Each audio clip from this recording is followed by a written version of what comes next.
Salut, c'est Tom de la Photo Avenue. Aujourd'hui, ce sont les résultats du concours photo du mois de novembre 2021.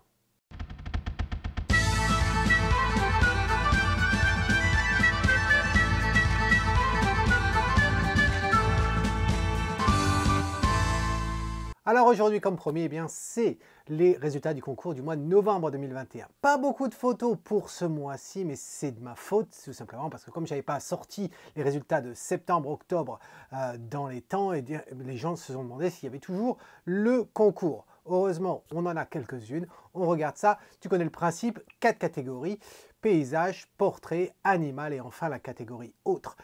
On va commencer comme d'habitude par un diaporama, le diaporama des photos qui ont été soumises dans la catégorie animalière et on se retrouve juste après.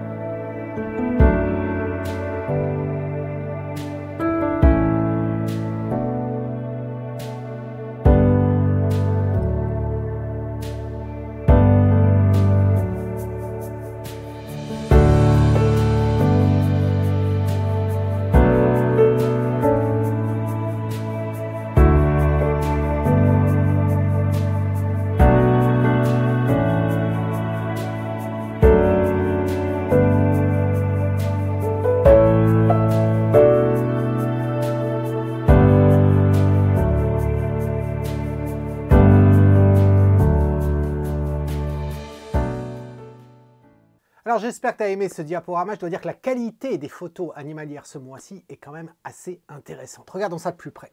Voici donc les 6 photos qui ont été postées et on voit vraiment l'engouement pour la photo animalière orientée oiseaux. Ce qui ne rend pas les choses très faciles et au niveau matériel demande généralement du matériel de bonne qualité et donc ça coûte quand même relativement cher. Mais on a quand même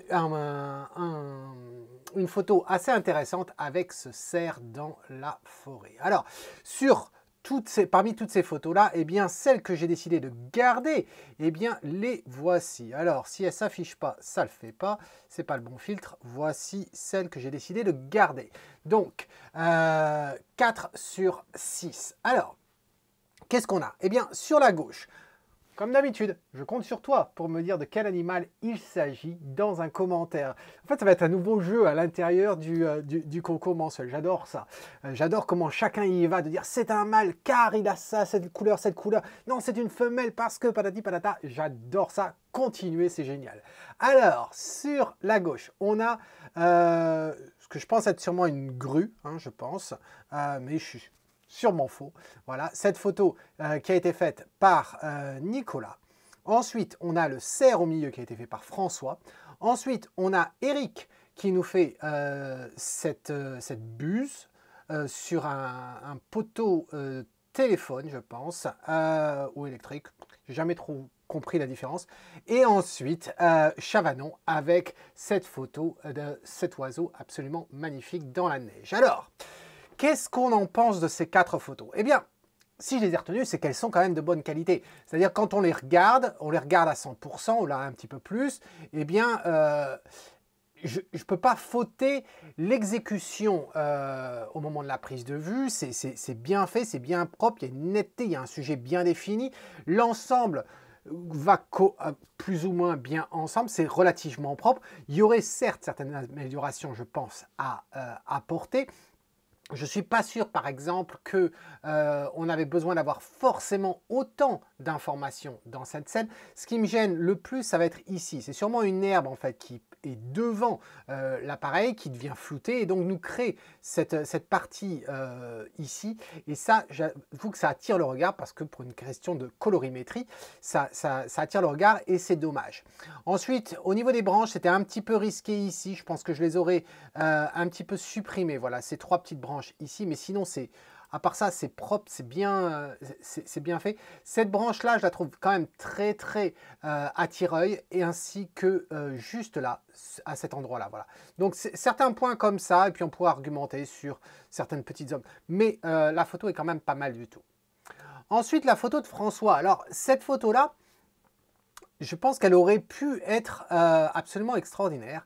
Et je pense que c'est au moment du traitement que ça a posé souci. Voilà. Alors c'est vrai que pour prendre cette photo-là, eh bien c'est pas simple. C'est pas simple parce que soit si on n'est pas dans un parc où en fin de compte on a les cerfs qui sont habitués à être entourés par les humains, etc., et qu'on s'approche de près. Si c'est pas le cas, et j'espère que c'est pas le cas, eh bien cette photo, elle est tout à son honneur parce qu'il l'a faite avec un 70-200 sur lequel il a mis un étendeur. Et donc c'est pas simple d'avoir assez de pouvoir être aussi près que possible de l'animal. C'est vraiment pas simple du tout. Et là, il s'en sort bien. Je pense qu'on aurait pu l'améliorer au moment du traitement parce que, bon, la difficulté de ces animaux-là, quand même, et pour avoir essayé, je sais un peu de quoi je parle, c'est que généralement, il se noie dans la nature, dans le lieu, dans le contexte dans lequel il évolue. C'est normal qu'il le fasse. Et ça rend pas simple pour pouvoir les voir, et puis après, pour les photographier, eh bien, il faut quand même qu'ils ressortent un peu. Alors là, on a de la chance parce qu'il ressort un peu plus sombre que le reste, mais au niveau des tons, c'est vrai que ça se marie.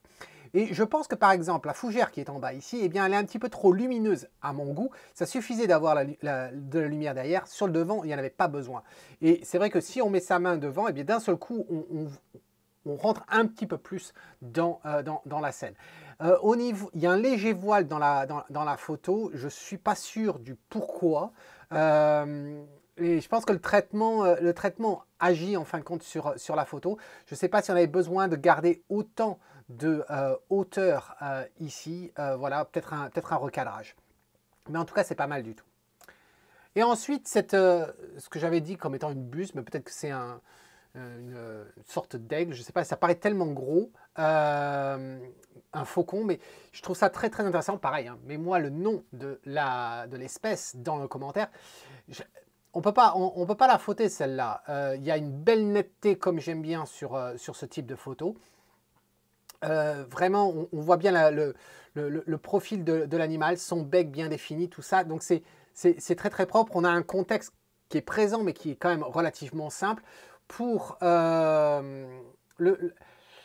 C'est vrai que les branches derrière, elles sont un petit peu présentes, mais il y a une telle distance en fin de compte entre l'arrière-plan et l'animal, et une superbe netteté sur l'animal et sur le poteau sur lequel il se situe, que en fait ça ne dérange pas trop d'avoir ces branches-là.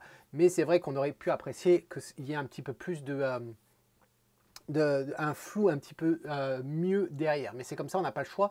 Et là, je trouve que Eric, tu as fait un très très beau travail. Voilà. J'aurais sûrement supprimé en fait compte le boulon ici, qui attire le regard pour rien du tout. Voilà, juste ça. Le cadrage, je trouve plutôt bien. Voilà. Peut-être qu'on pouvait réduire un petit peu la partie supérieure de la photo, voilà, et faire remonter l'oiseau un petit peu plus. Et enfin, Chavanon avec cette photo.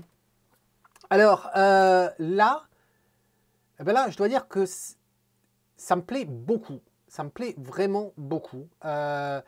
C'est pas une scène que j'ai eu l'occasion de voir souvent en photo. Hein. J'aime bien en fait ces photos animalières en hiver. Je trouve qu'il y a quelque chose. L'avantage de l'hiver, surtout quand il y a de la neige, etc., c'est que ça a tendance à simplifier la scène en fin de compte. On n'a pas plusieurs tons, etc. Et donc les animaux qui ne changent pas leur couleur, hein, ça arrive qu'ils peuvent changer leur couleur, les lapins, les lièvres, certains, et puis certains oiseaux, j'en ai vu un d'ailleurs il y a 2 week-ends de ça quand je suis parti dans le nord de l'Écosse, où ils changent effectivement leur couleur en hiver pour se marier avec la neige, etc. Celui-là, il ne le fait pas. Et du coup, eh bien, il ressort davantage. J'aime bien aussi le fait que l'on voit qu'il neige à ce moment-là. On voit quand même. J'aime bien le fait que Chavanon n'ait pas essayé de supprimer à tout prix les flocons de neige qui tombent comme ça. Je trouve ça plutôt bien.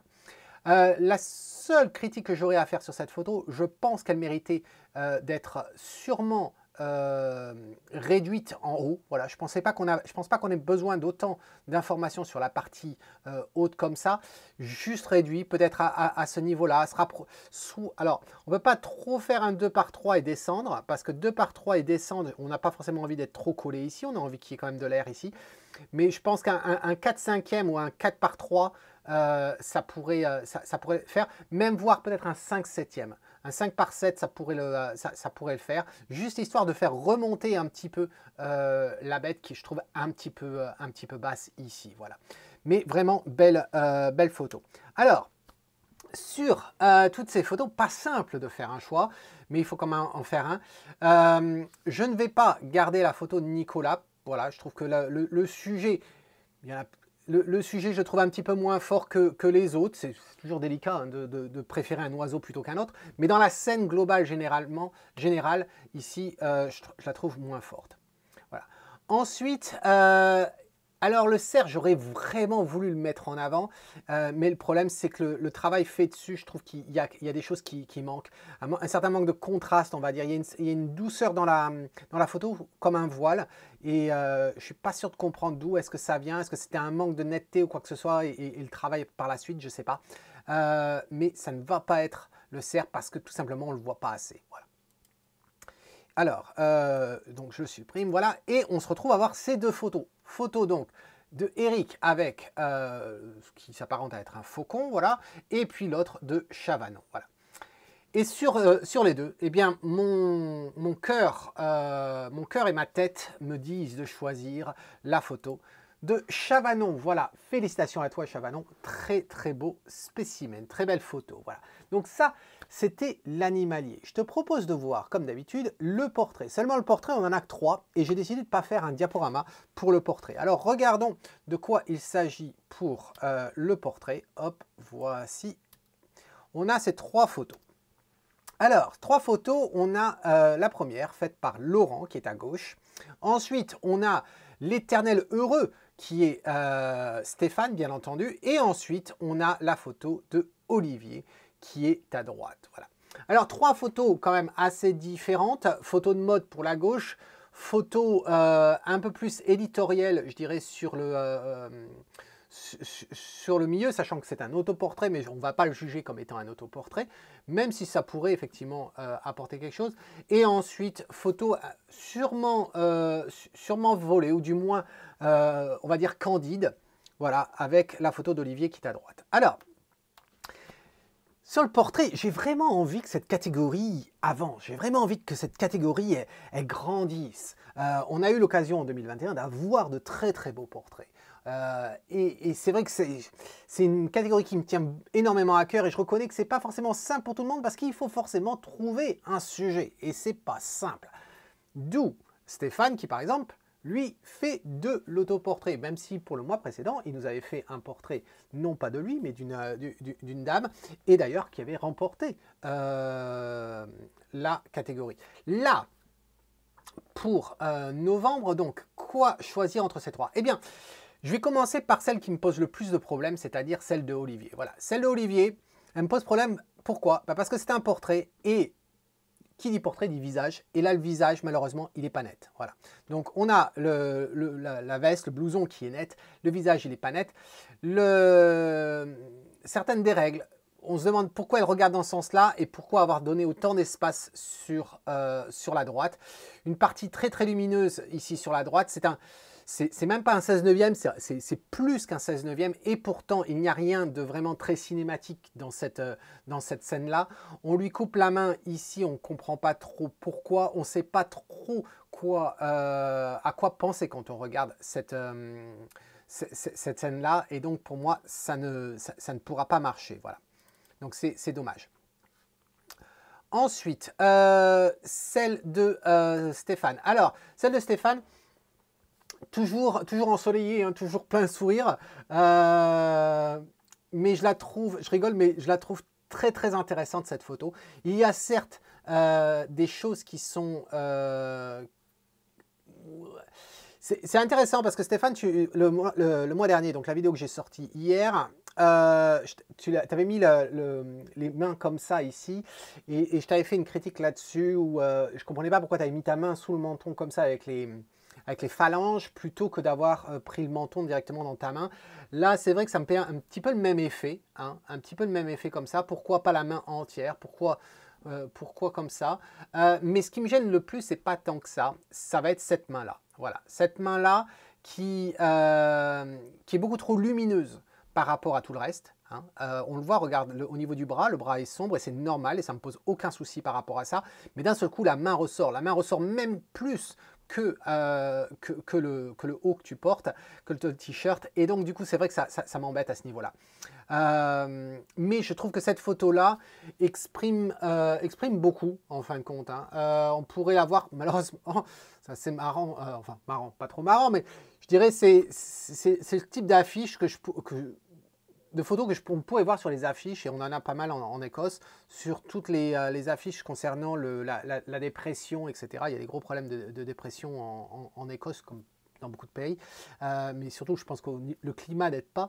Et voilà, et on voit très bien un texte au-dessus, tu as perdu ton travail, tu as du mal à clôturer tes mois, tes fins de mois, appelle ce numéro, voilà. Ou bien homme battu, voilà, je sais pas. Mais voilà, il y a une histoire derrière ça qui est assez intéressante, quoi. Ensuite, celle de Laurent. Alors, celle de Laurent, j'en avais vu différentes versions, non pas de cette photo, mais de cette séance, puisque Laurent souvent vient en classe or, voilà. Et donc, du coup, on avait parlé de cette série qu'il avait faite. Là, belle netteté, on va dire. C'est pas à ce niveau-là mon problème. Mon problème, c'est en général sur des photos de mode, mon problème. J'aime bien au niveau des poses des gens, j'aime l'idée que la pose doit suggérer quelque chose, doit avoir un sens en soi. Voilà. Et là j'ai du mal. Alors, j'ai du mal parce que je trouve qu'il y a un manque d'harmonie dans la pose de cette jeune fille. Au niveau Et puis, généralement, ces parties-là de coude, les aisselles, etc., heureusement qu'elle porte un haut avec des manches, mais c'est généralement pas très... c'est pas forcément flatteur, c'est pas visuellement très intéressant. Et puis, on se demande, mais dans quel cas on se met dans des positions comme ça? Alors des fois, on peut certes avoir des positions assez farfelues au niveau des mains, mais quand c'est ça, c'est généralement pour mettre en évidence un visage.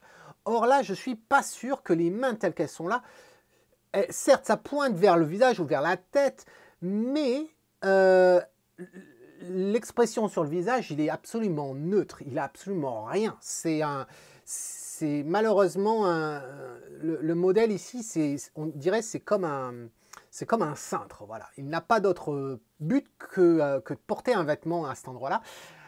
Et ça m'embête parce que les vêtements ne sont pas forcément mis en évidence non plus. Donc, c'est là où la photo n'a pas de sens, à mes yeux. Ensuite, on pourrait argumenter que la colonne qui est à gauche, elle est un petit peu trop présente. Je ne pense pas qu'on en avait besoin autant. C'est dommage d'avoir la colonne derrière, ça c'est évident. Ça m'embête beaucoup. Heureusement qu'elle n'est pas juste derrière sa tête. L'autre point de vue aussi, ça serait au niveau de la découpe. Alors, on parle souvent des règles de ne pas couper les membres, tels que les mains, les pieds, au niveau des genoux, voilà, prendre toujours un peu après ou un peu avant, etc., de ne pas couper les membres. Mais il y a aussi une autre règle qui est de couper généralement là où on est le plus affiné, surtout pour les femmes. On n'a pas, là, tu t'aperçois que tu finis sur, en fin de compte, un agrandissement, un élargissement, on va dire. Donc, on a une taille qui est quand même relativement intéressante. Hein. On voit que ça s'affine. Et si elle était dans une autre position, on le verrait davantage. Le haut de cette robe, en fin de compte, aide également par son design. Mais là, on repart large. Et il n'y a aucun problème à être large au niveau des hanches. Seulement, on ne va pas s'arrêter aux hanches. On va s'arrêter un petit peu en dessous. Et ainsi, on a les formes naturelles, que ce soit un homme ou une femme. Et donc, arrêter juste là, au moment où ça commence à être large, eh bien, c'est pas flatteur. Voilà, c'est pas flatteur du tout. Et donc, j'aurais préféré que tu en mettes davantage, tu en laisses davantage ou tu coupes plus haut. Et se concentrer sur... si tu coupes plus haut, à ce moment-là, tu te concentres sur le modèle. Le problème, c'est qu'il y a l'expression. Ensuite, au niveau du traitement, eh bien, regarde, le fait qu'elle ait mis sa main sur ta tête ici, on a un pliage des cheveux, c'est quand même dommage, ça attire le regard à cet endroit-là. Donc voilà ce que je dirais, il y aurait sûrement d'autres choses à dire si on passait un peu plus de temps. Donc, sur ces 3 photos, eh bien, pas simple du tout. Et j'allais pas... Je me suis dit, quand j'ai regardé les photos, en toute honnêteté, je me suis dit, j'ai pas envie de retomber comme le mois précédent à dire qu'il ne va pas y avoir de gagnant. dans la catégorie de portrait, parce que j'ai quand même envie, j'ai envie que chacun évolue et ait envie de persévérer et de s'améliorer. Et si à chaque fois je dis, ben non, il n'y a pas de gagnant parce que le niveau, il n'est pas à ce niveau-là, ça me pose un souci. Voilà, moralement, ça me pose un souci. Et puis, je me dis, il y a quand même, parmi ces trois, il y a quand même une photo qui ressort des autres. Alors, bien sûr, ce n'est pas celle d'Olivier. Et puis, comme j'ai expliqué pour plusieurs raisons, cette photo n'a pas de sens à mes yeux. Elle est certes jolie, avec une jolie fille, etc. Mais il n'y a pas d'expression, etc. Bref, j'ai dit tout ce que j'avais à dire. Donc, ça ne peut pas être celle-ci. Et celle-ci de Stéphane, eh bien, même si elle n'est pas parfaite en soi, hein, la main, comme j'ai dit, je l'aime pas cette main, elle m'embête. Mais cette photo-là, elle a énormément de messages à transposer, à communiquer avec nous. Et ça, c'est incroyable. Et c'est ça le but, en fin de compte, de la photographie de portrait, mais de toutes les photos. C'est qu'elle est un message, un sujet clair. Et là, eh bien, on peut lui faire dire beaucoup de choses à cette photo, malgré justement eh bien, la problématique de cette main-là. Ce qui rend en fait la photo peut-être plus honnête. Beaucoup plus honnête que s'il avait réfléchi davantage au niveau de la pose. Voilà. Donc c'est presque une photo candide, peut-être comme une photo volée, mais ça s'avérait que c'est un autoportrait. Et je trouve que ça me rappelle certains... Ça me rappelle une photographe américaine très très connue. Là, le nom m'échappe et puis je vais l'afficher quand j'éditerai la vidéo.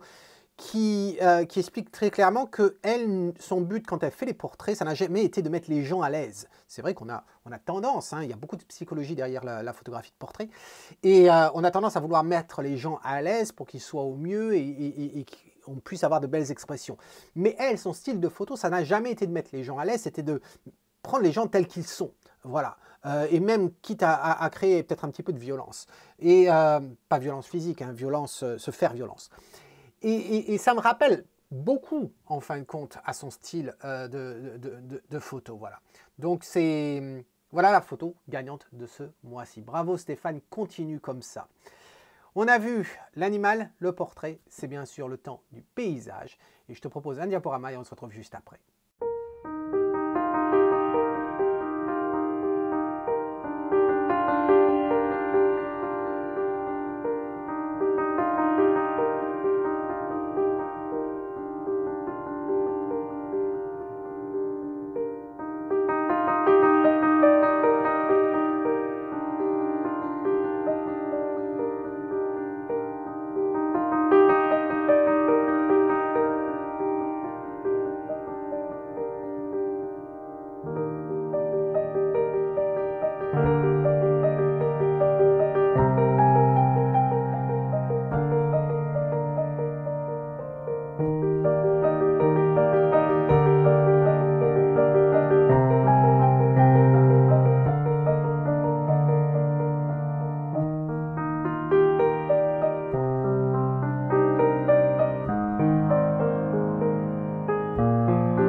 Alors j'espère que tu as aimé ce diaporama. Regardons donc ces photos. Au total, on en a 9.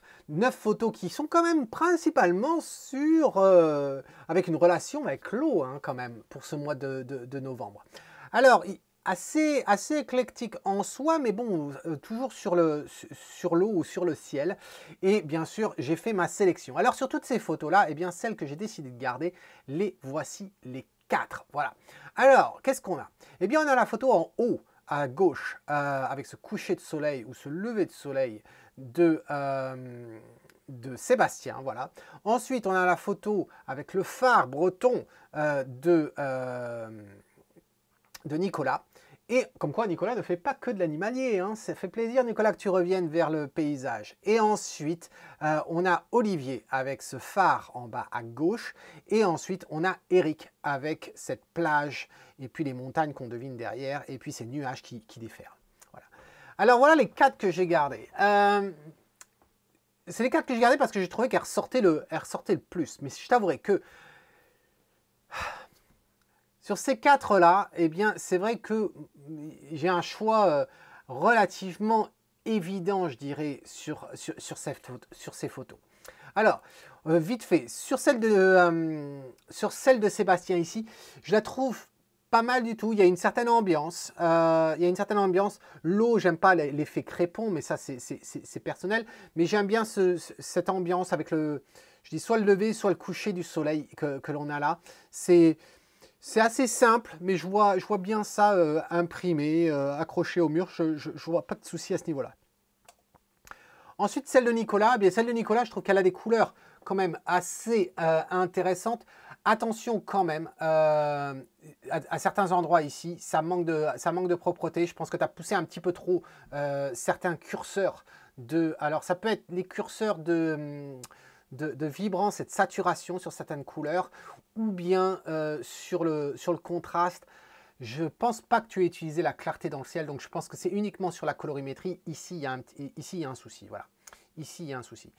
Mais sinon, je trouve ça propre. Je le connais, ce phare. Je ne l'ai pas vu de mes propres yeux, mais j'ai déjà vu des photos d'ailleurs de Alain. Alain, j'espère que tu vas bien. Je ne t'ai pas entendu depuis un bout de temps. Fais-nous signe. Donc, j'avais vu certaines versions de ça, mais pas en couleur comme ça. Et je trouve que c'est pas mal du tout. Ensuite, on a cette photo d'Olivier. Très épurée en fin de compte comme photo, mais tellement épurée, je dirais que il y a quelque chose qui me manque, voilà. C'est un peu trop, je dirais un peu trop simpliste à mon goût. Il y a quelque chose qui est ici, mais j'ai du mal à voir de quoi il s'agit, si c'est une barque ou quelque chose. Au niveau des rochers ici, je trouve qu'il y a plus d'honnêteté dans l'eau que dans les rochers, donc ça m'embête un petit peu. Mais l'ambiance globale est pas mal du tout. Et puis il y a cette photo d'Eric. Alors je t'avouerai que Eric, quand j'ai vu cette photo, et je vais l'agrandir ici juste pour qu'on puisse un peu mieux voir de quoi il s'agit. Cette photo, je l'aurais bien mis dans la catégorie autre. D'ailleurs, je pense que c'est une photo de rue. Il s'avérait que c'est une photo de rue sur la plage, mais c'est une photo de rue. Voilà, plus qu'une photo de paysage. Et je trouve ça intéressant. C'est ce type de photo, en fait, qu'on appréciera plus, je dirais, dans 50 ans ou dans 100 ans, qu'au moment où on le vit, parce que ça nous donne des informations sur une époque. Voilà. Et donc, je la trouve intéressante. Il y a une ambiance assez particulière. Une montagne qu'on découvre à peine. Donc, c'est là où j'aimerais que ça ressort un peu plus, parce que si tu venais à imprimer cette photo-là, eh bien, tu t'apercevrais qu'on n'aurait pas grand-chose qui ressort. Voilà, donc je pense qu'il y a du travail à faire dessus avec cette déverlante de nuages ici, mais on a du mal à apprécier que la montagne est juste à cet endroit-là. Donc voilà, il y a quelque chose d'intéressant là-dessus, mais je pense que c'est plus une photo de la catégorie autre. Et la raison pour laquelle je ne te l'ai pas mise dans la catégorie autre, c'est simplement parce que tu en avais déjà mis une autre dans la catégorie autre. Voilà. Ça fait beaucoup de mots autres. Alors, quand on arrive là-dessus, sur ces quatre-là, laquelle choisir? Pas simple du tout. Ça ne va pas être celle d'Olivier, pour les raisons que j'ai expliquées. Ça ne va pas être celle de Eric qui est ici. Et là j'ai un souci. C'est-à-dire que j'ai une préférée parmi les deux, mais il y en a une qui est gâchée par le traitement. Voilà. Ma préférée au départ, c'était celle de Nicolas, et qui me laisse tomber avec ça, avec cette histoire à cet endroit-là, là, au niveau des couleurs. Juste ça. Mais en même temps, si j'avais à choisir entre les deux, celle que je préférerais avoir,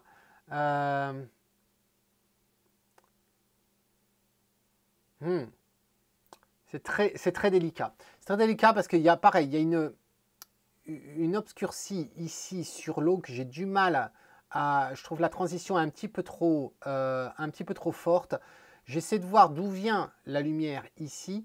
J'ai du mal à voir d'où vient la lumière. Généralement, là, non, je t'avouerai que j'ai aucune idée d'où vient la lumière. Je pense que normalement, elle devrait venir de la droite à cause de ça et puis de l'ombre que l'on a là. Et donc, si la lumière vient de droite, comment ça se fait qu'ici, on soit aussi sombre que ça? Voilà, donc j'ai des problèmes de luminosité là-dessus. Et c'est vraiment dommage parce que j'allais te choisir. Et celle que je pense qui est la plus affinée au total, c'est celle-ci, celle de Sébastien. Donc félicitations Sébastien pour ta photo et ça fait plaisir de te revoir. Voilà, donc ça c'est la catégorie paysage. Et maintenant on va voir un diaporama de la catégorie autre, comme d'habitude, où on a différents types de photos dans cette même catégorie. Bien sûr, si tu n'es pas d'accord avec les choix que j'ai fait, c'est pas grave. Dis-moi les choix que tu fais toi dans un commentaire. Voilà, c'est toujours intéressant de voir les préférences de chacun là-dessus. Alors, on regarde le diaporama de la catégorie autre, on se retrouve juste après.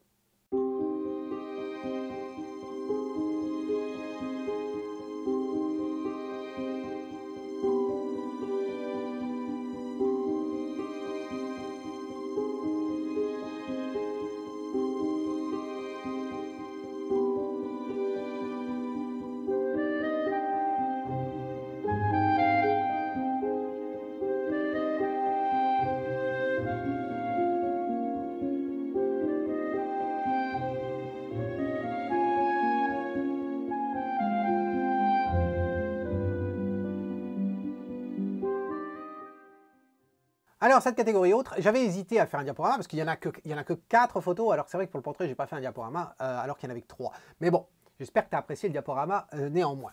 Voici donc les 4 photos. Et sur les 4 photos, eh bien, j'en ai gardé 2. Voilà, 2 qui ressortent du lot, à mes yeux. On a Eric, hein, ce même Eric qui nous a fait la photo de plage dans la catégorie paysage. Et ensuite, on a Christiane, une habituée, hein, Christiane, qui avait remporté le mois précédent. Alors, si je commence par celle de Eric, écoute Eric, là, je trouve ça très intéressant. Cet animal me fascine, voilà. Cet animal me fascine, pas uniquement dans ta photo, hein, en général. Je me rappelle avoir passé quelques heures, il y a quelques années, quand j'ai essayé de faire des vidéos sur la macro, etc. Et j'avais passé plusieurs heures à essayer de travailler avec les tubes à extension, etc. Et c'est vrai que je m'étais battu un petit peu avec elle parce qu'elle bougeait constamment. Enfin, c'était vraiment pas simple. Et là, je trouve que ta photo, eh bien, elle la met bien en valeur. Voilà. Je trouve que il y a une certaine simplicité dans la photo que j'aime beaucoup. Hein. Des couleurs qui sont très harmonieuses. Entre le rouge magenta de la tige avec des parties un petit peu magenta qu'on retrouve sur la bestiole, comme sur les antennes et puis au niveau des yeux, etc. Donc je trouve ça très, très sympa. Certes, on a cette histoire de profondeur de champ, mais qui ne me gêne pas tant que ça ici, parce qu'on a quand même une grande superficie sur l'animal, de fait qu'il est de profil, qui est en netteté. Et donc je trouve ça assez intéressant. Voilà, c'est ce genre de photo qui me fait dire que quand même, ceux qui font dans toutes les films de science-fiction avec les aliens, etc., ben, en fait, ils n'ont pas besoin d'aller très loin. Hein. Si on regarde le monde qui est autour de nous, très petit, et si on l'agrandit, ben, on s'aperçoit qu'il y a de quoi faire peur. Voilà. Imagine une menthe religieuse qui serait énorme, ça ferait peur. Je pense que c'est un petit peu ça, la guerre du monde, hein, ça ferait un petit peu ça. Bref, photo très intéressante que j'aime beaucoup. Je dirais ici, cette présence ici du bokeh ici, un petit peu trop voyant, surtout qu'en plus c'est en bas, donc je l'aurais assombri, voilà, cette partie-là. Et tu as vu avec Photoshop, tu pourrais jouer sur la colorimétrie ici, je pense que tu pourrais le faire avec un filtre gradué et puis jouer sur la colorimétrie pour vraiment attaquer la tonalité qui a besoin d'être refroidie ou bien réduite. Voilà. Ensuite, on a la photo de Christiane. Alors, Christiane, ta photo, j'ai trouvé intéressante. Voilà, on dirait une pine de pain. J'ai trouvé ça assez intéressante. Par contre, j'ai très vite vu les problèmes. Les problèmes, eh bien, c'est qu'elle a tendance déjà à ne pas être droite. Hein. Ça m'embête un peu. Il y a un déséquilibre entre l'espace de droite et l'espace de gauche, de part et d'autre. Je pense qu'en haut, il en manque un petit peu. Voilà, c'est un petit peu trop serré en soi. Dans Photoshop, on apprend comment rajouter de l'espace dans une photo, là, agrandir par exemple. Donc c'est quelque chose qu'on pourrait faire. Et puis il y a eu du nettoyage de fait hein, sur cette photo. Et là, par exemple, il y a des traces. Donc, il y a une trace ici. Ici, en bas, il y a quelque chose qui reste à cet endroit-là où on n'aurait pas... Voilà, j'aurais eu envie d'avoir une certaine une certaine symétrie. Je ne dis pas que la symétrie, c'est un must dans la photo architecture, mais dans beaucoup des cas, eh bien, on aime bien voir une certaine symétrie. Et là, ben, ça part un petit peu dans tous les sens. Au niveau des reflets, j'aurais fait du nettoyage également. Tu vois, on a quelque chose de rouge, peut-être une voiture ou quelque chose qui était en bas et qui reflète ici et qui attire le regard. Et donc, ces deux points-là, je les aurais nettoyés. Mais en tout cas, bravo pour avoir vu le potentiel dans cette scène-là. Pas de surprise, hein. La photo que j'ai décidé de garder ce mois-ci entre les deux, eh bien, c'est celle de Eric. Donc, Eric, félicitations d'avoir remporté cette catégorie. Et voilà, c'était le concours photo du mois de novembre. On a enfin rattrapé notre retard cette semaine avec septembre, octobre et maintenant novembre. Pour décembre, eh bien, on va attendre janvier, ça tombe bien, hein. Demain soir, on fête le nouvel an. Mais je l'avais promis, ce week-end sort une vidéo que j'ai faite au mois de mai, voilà, dans les Highlands, ici en Écosse. C'est promis, ça sort ce week-end pour fêter la nouvelle année. En attendant, j'ai hâte de lire tes commentaires. Et puis, n'oublie pas, si tu aimes ce que tu vois, eh bien, capture-le. Cheers!